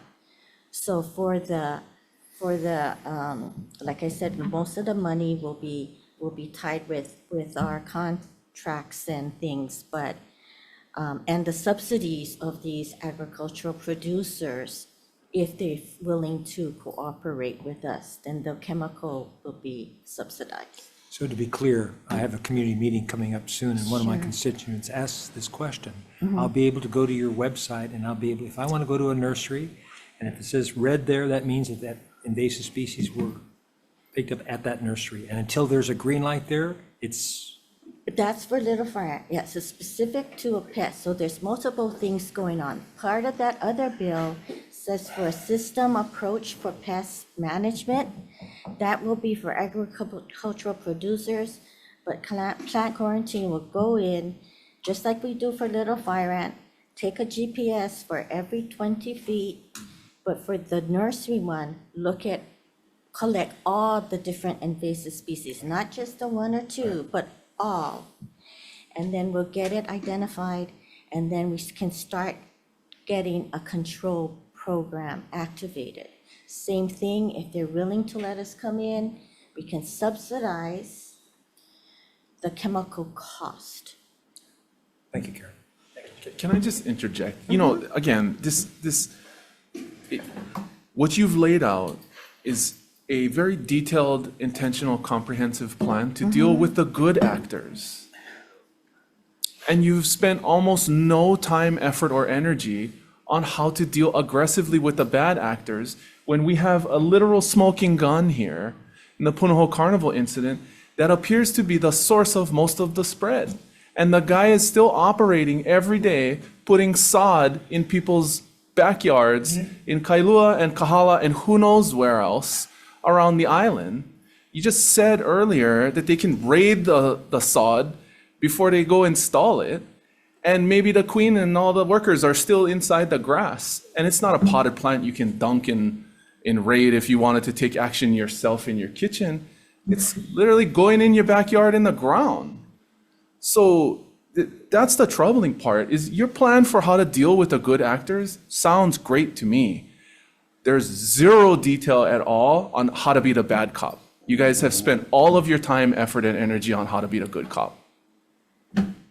If the manager can get the information to plant quarantine, by the end of this week, it can start. Respectfully, that comment wasn't even toward you or any, it's toward you. Because you're supposed to be the good cop and the bad cop.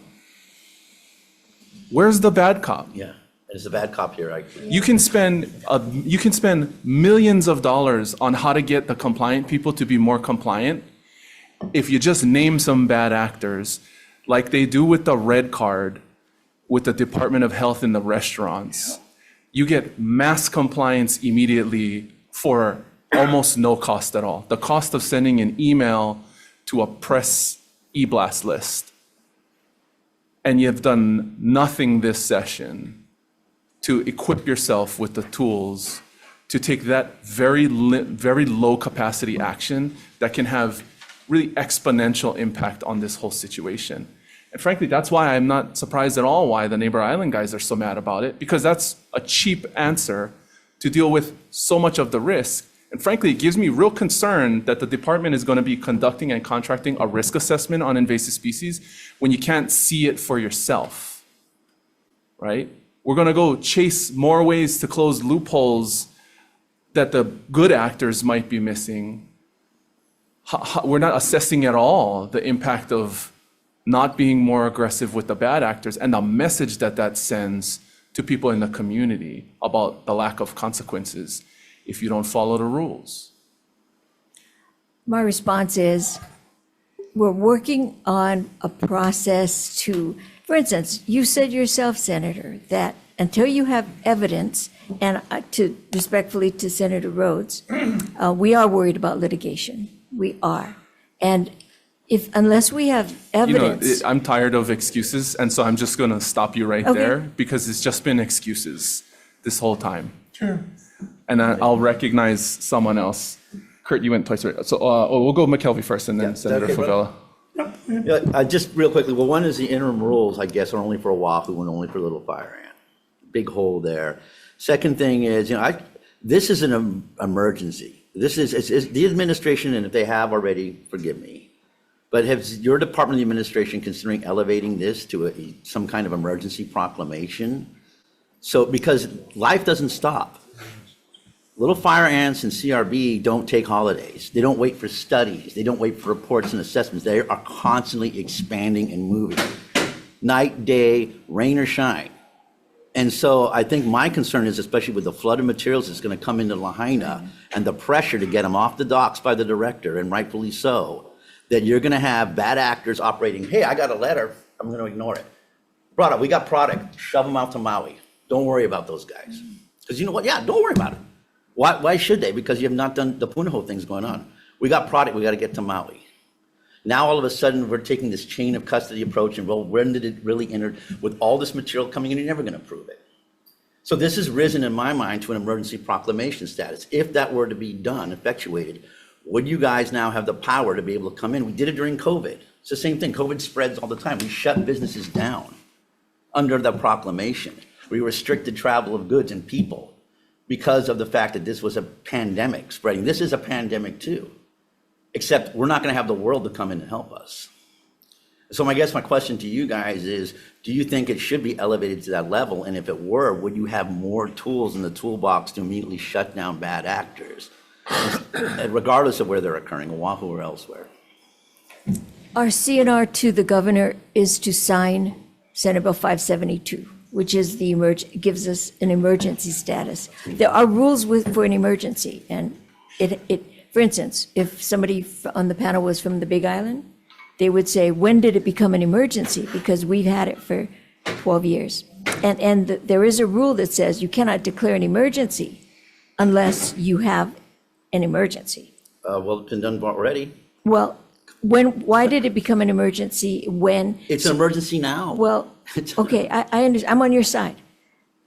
Big Island has had this emergency for a while. So we have to justify through the process that I think it's an incipient outbreak that we're using that is the reason for the emergency. So 572 gives us some tools. We have to look at it and see what we can do, but it does give us a faster, it's You the look, process. you wait, it spreads. Remember, it's endemic, and it's gotten to a point now where it is a full-on blown emergency. And with all this material moving across different islands into one area, Lahaina in particular, it's going to become even more of an emergency. Right, and we're asking for permission and the staffing to check everything.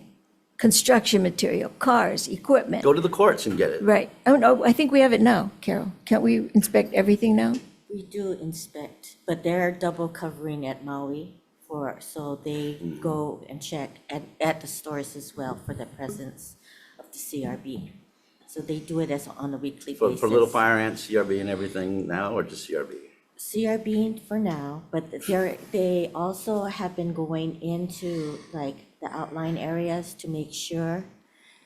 Before it was primarily MISC took care of LFA, and we're asking our people to do that also. So that has started. We can get you a report of where they have done it, but they are starting to take it. So far, it has been negative, what we found. Yeah, so far. Yeah. But you're only checking for CRB right now, right? No, we're checking for both. Checking for both. It's Yes. negative right now. And so, okay, I'm going to understand then, given this assurance, we've been given assurances now at the table. It seems like Maui and Lahaina, that it's being inspected, there'll be no invasive species coming in, and we don't have to worry about the Puno thing happening, right? You're making that assessment to the community Well, right I'm now. saying that, the inspectors are already concerned, so whether we ordered it or not, they are doing it already. I'm just worried about the fact that with bad actors running around and the time and the fear of litigation, that if bad actors are selling stuff to Maui, it's going to get in. And then if you're going to try to use evidence and these traditional things to assign guilt, it's going to spread and nobody's going to be held accountable. And it's an emergency now become even more emergency. I guess I disagree. I think that this should, and clearly stands within that realm, and you should be using all of the powers of the executive branch and other agencies, AGs, et cetera, to get a handle on it. We shut businesses down before when they were during COVID and other emergency proclamations. Theoretically, you could do it again.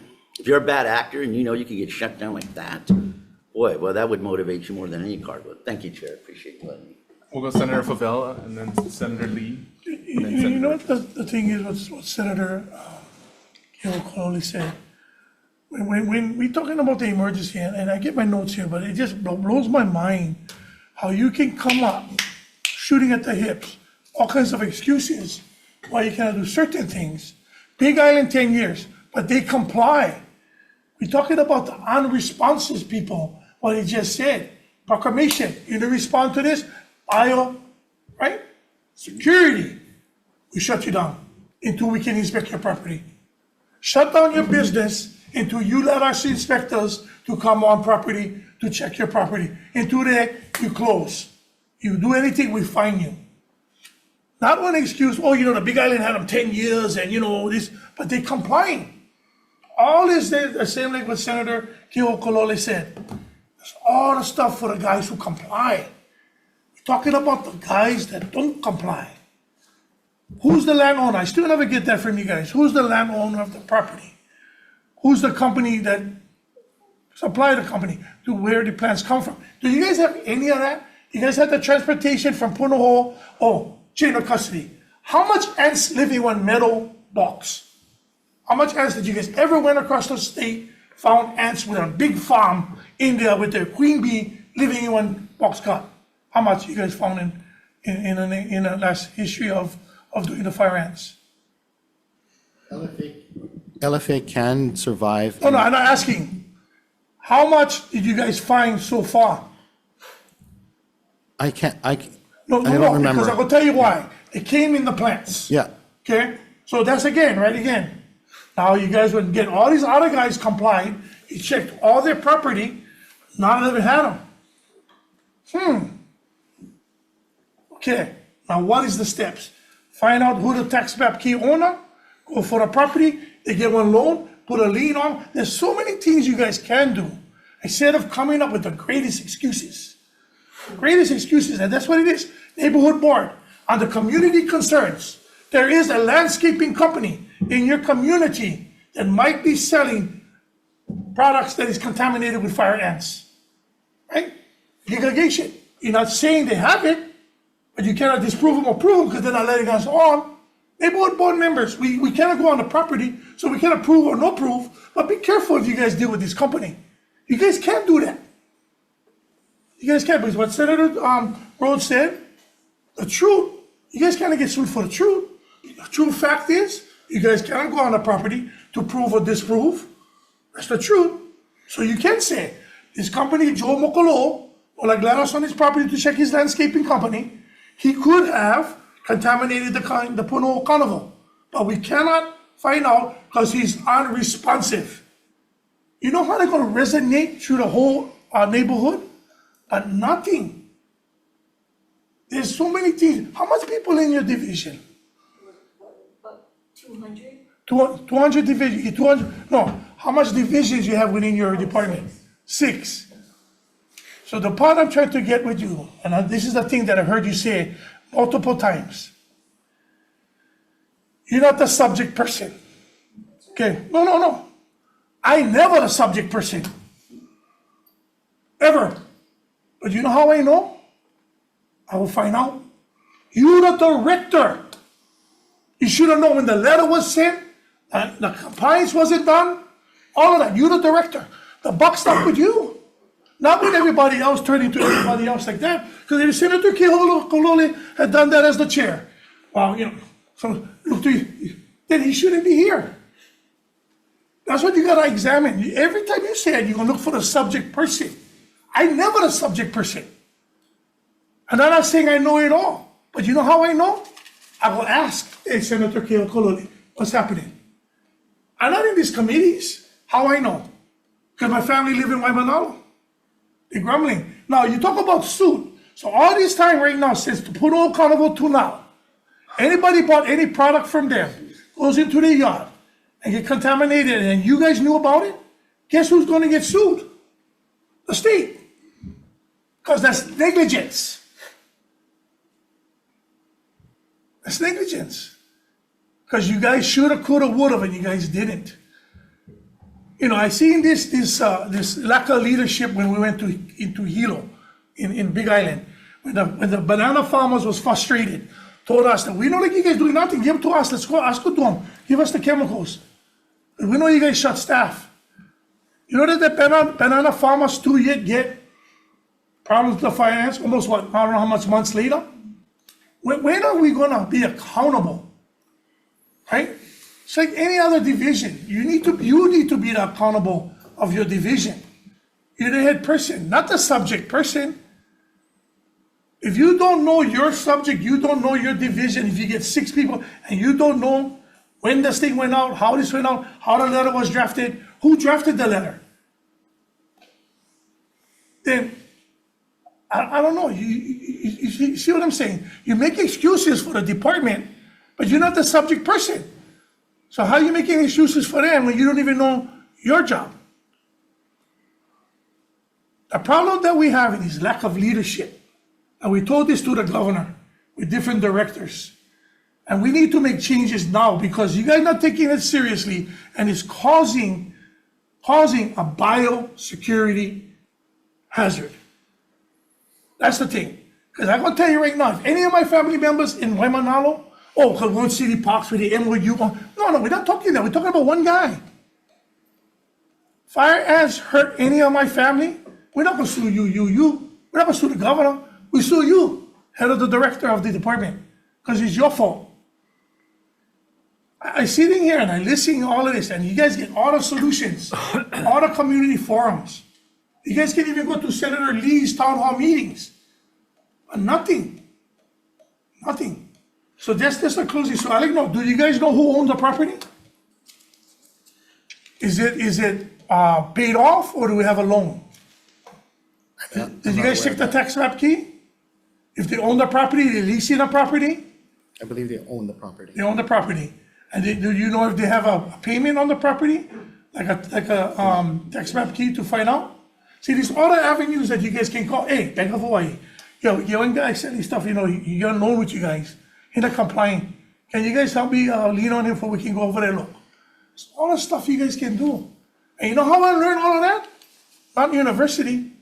Neighborhood board, Ever Beach. That's what I learned. This is the only one. Steroid, hybrid, neighborhood board meeting. No different. Thank you, Chair. Senator Lee. Thanks. I think to summarize some of the frustration, I think, that's probably coming up right now.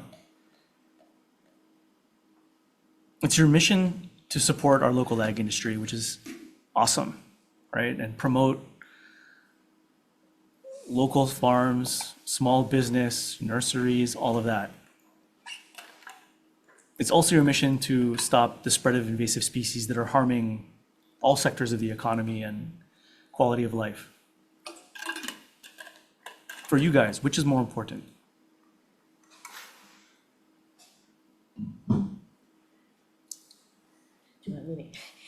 It's a double mission, and the reason it's important to support both, I wouldn't say one is more important to the other, because if we don't have local agriculture, we can't lower the amount of invasive species that come in.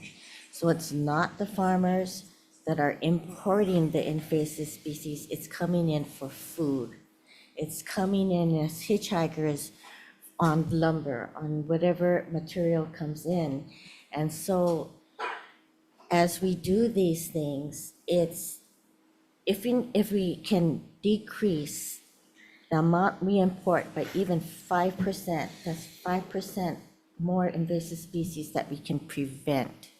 We can't stop importing, but we can find what things tend to bring in the most pests. There is problems with pallets. That's how little fire ants move too. We can't stop pallets from moving because that's how all products are moved. But, other federal laws have looked at changing from wooden pallets to non, to try to prevent more invasive species coming in. But that would be a call, I guess, among all parties because the investment into going into saying non-wood pallets is quite significant. But that's the kind of things we're looking at. What can you do without unnecessary? It's become very evident we have to go after these few. And now I think with this bill, we have the means to. It is in the plant quarantine laws now to do these action on pests, which we didn't have before. And so it is going to be in statute now. But for the time being, I'm just looking at the HISC one. They already have the statute that says it can enter. It's much easier to work with than ours. Maybe we have to develop similar language to HISC language, but they have the right to enter public, private. Those that have not responded is right in here. I'm just reading it now. So maybe after this meeting, we go and talk to Chelsea and to say, what can we work on right now with the two AGs to get access to these things? So let me get back to the question itself. Yeah. If because you're asking me which is more important, I would tell you both. Yeah, I was going to say that too. It's not zero sum. We kind of have to look at both. It's a win-win if we move them both. It's a lose-lose if you just focus on one, you know? So It's the a reason tough one. I ask is because separate and apart from importing, because that's really not what we're talking about in the case of these specific actors, right? Right. The landscaping companies, not a massive importer of all kinds of stuff. They move stuff around within. Yes. When you have a conflict in these very specific circumstances where the department has a conflict between its two missions, which do you execute? The one Which that's takes causing the priority? harm. And so we are moving it. That's what I'm saying. We're moving it from this side to this side. Because I think part of the frustration that you're seeing bubble up here and in other conversations, and I look at this in Waimanalo, where a bunch of these actors are and have been for a long time. And over the past 12 years, and possibly before, but that's only as long as I've been around to see. In those 12 years, there have been more incidences than I can account of nurseries specifically being identified by the community, by some of their own employees that are working there for having invasive infestations of various things and inaction being taken. And so when you look at this and look where we've come today, where you have widespread infestation all around the island, particularly on the windward side, and we go back and ask, all right, in the department's priorities of all of these things, and the department I know has known about a number of them over the years, over multiple years, how many of those incidents led to a bad actor being temporarily or permanently shut down until such time that they're in good standing and it's safe for them to resume product? Well, I've been away for a while, but I heard from the Big Island staff that many times when you had nurseries that couldn't ship because of the presence of invasive species, because they need the certification, they become landscapers, so to speak. Because for the certified nurseries, they do need to spray. They make appointments with us before it leaves from one island to another, and they still get the random inspections on the receiving side. So this area for plant quarantine site is new, but that has been fixed by the bill where the statute is now incorporated into biosecurity for the first time.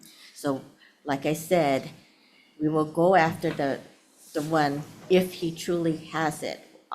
We will go through the court system, the process. If not, we'll go work and see if we can work on theirs is stronger, theirs is much more flexible, and maybe we're going to. That's an excuse. I'm going to cut you off right there. That is an excuse. We just had a whole recitation, 1 hour of authority. We just passed a bill yesterday that gives the department full-throated authority. Yeah. So we're going to look forward to working with you guys this summer and making sure that you are accountable for your own authorities, which you've had since 1903. The HISC came later, okay? You guys have aggressively asserted your exclusive jurisdiction over commercial operators. So trying to deflect blame to some other entity is inappropriate. And frankly, you are the co-chair of the HISC, Director. So if you're going to say that the HISC has other authority to take more action and they could have done it easier, faster, not whatever, it's still saying- your fault, Director. Okay, Sorry to interrupt. No, the point I was just going to make with that is, to my knowledge, 0 times there's been meaningful intervention that has actually got a bad actor to comply. Until perhaps now, from what I'm hearing, it sounds like, but that I think goes to illustrate the frustration with, I think, the priority the department has taken, which is, in my 12 years at least, keep people going even if there's bad stuff happening. So I hope that's going to change. Senator Richards. Thank you, Chair. Couple of things. I think a question was asked, when did this become an emergency for little fire ants? With all due respect, coming from the neighbor islands, it's when it got to Oahu, and this is part of the problem. It's been on the Big Island for what, 20 years, 20 plus years? We don't pay attention. I was thinking back on fireweed.